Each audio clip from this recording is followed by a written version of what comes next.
So, may nagtanong sa atin, tabang ng kape ko, tabang lang, hindi, pwede na. So, ngayon, ang oras ay 3 AM na ata. So, nagkakape ako. So, may oras tayo para sumagot ng ganitong question. Ah, so disclaimer lang. So, papapil, ang aking, nakakaya naman na sagutin ko yung question mo na ang laki-laki ng eyebags ko. Galing sa iyakan ko si ate ko. Kasi pag-compute ko nung tax namin, filing na sa 50. Laki. Wala naman kami po. Laki ng tax. Kaya sabi ko, yak-yak. Ay, kita niyo yun, natin yung mali noo ko.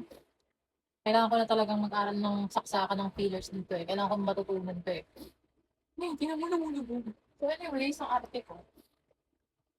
Disclaimer lang ha, bago ko sagutin yan ha.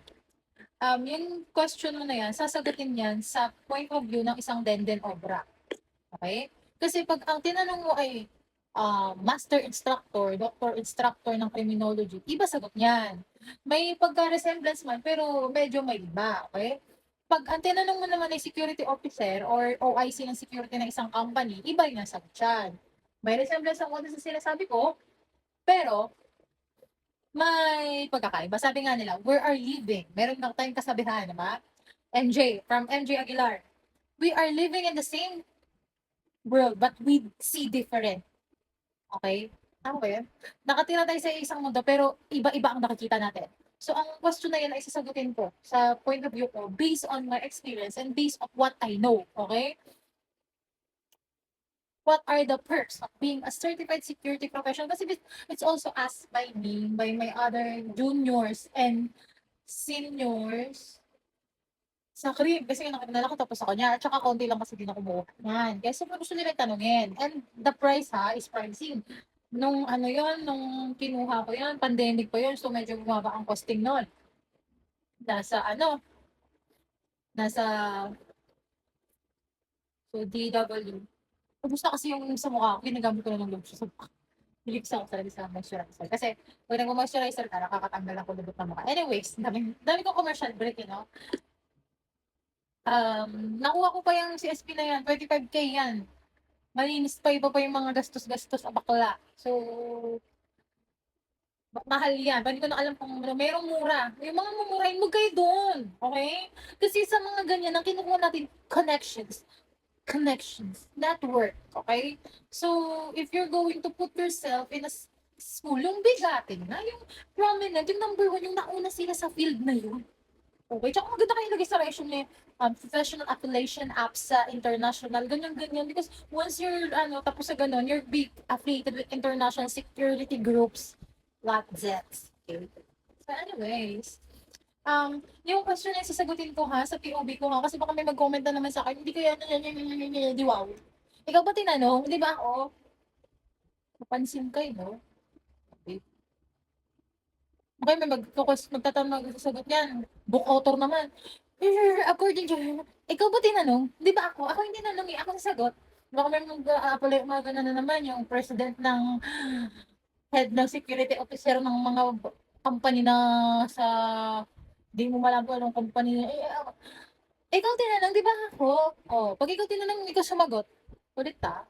4 minutes na yung video. Eh, hindi na-disclaim ko to kasi ako ng kaaway. Ha? Wala akong oras magkaaway. Wala akong oras gumawa ng video na to eh. Tapos nagkakaroon ka ng kaaway, ha? Ano yung kaawayan, ha? So, anyway, sino ba ako? Sino ka ba? Sino ba ako kasi? Kasi ako sumasagot ng ganito tanong. So, ganito. Sasagutin ko yung tanong na yan kasi I've been working since I'm 16 years old until now that I'm 27 years old and I'm not just working in a certain industry. I've been into different industry, okay? Um, Malawak ang aking job experience. Talagang ako ay kayod marino at kayod kalabaw sa trabaho. Pero nung na-realize ko, bakit pala sa babae? No, na trabaho ng trabaho. So yun, marami akong naging trabaho. Um, Di ko alam, siguro nasa roots, no? Nagkwento ng backstory. Ito na lang. Sasagutin niya ng isang dead obra sa POV bilang isang kapitalista, oportunista, guro, criminologist, ano ba? Paralegal officer, security officer, HR officer, assistant to the ano daw, no, secretary of BP, secretary of president, o, ano ba naging report ko? Dami na eh.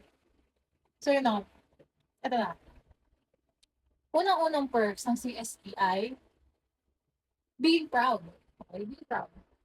Proud ka. Bakit? Siyempre, maidudugtong mo sa pangalan mo, CSP yan eh. Diba? Certified Security Professional. Ito na papasok. Ano naman yung, ano naman ma'am, bukod sa pangalan, ano naman ang, ayan, di, dapat kasi ang goal natin dito, kaya tayo nag-aral, gagawin natin pera yan, ha? Gagawin natin pera yan. Paano natin magagawang pera yan? Huwag kang mag-aral ng CSP kung wala namang karelate-relate ng CSP sa magiging work mo, okay?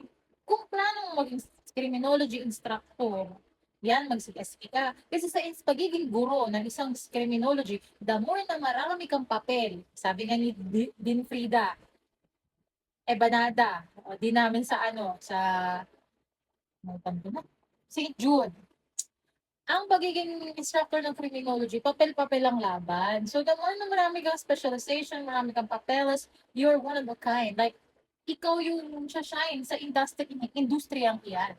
Yung number one yan. Kung maguguro ka. Ikalawa, mag-CSP ka kung papasok ka sa business na or sa line sa work ng security.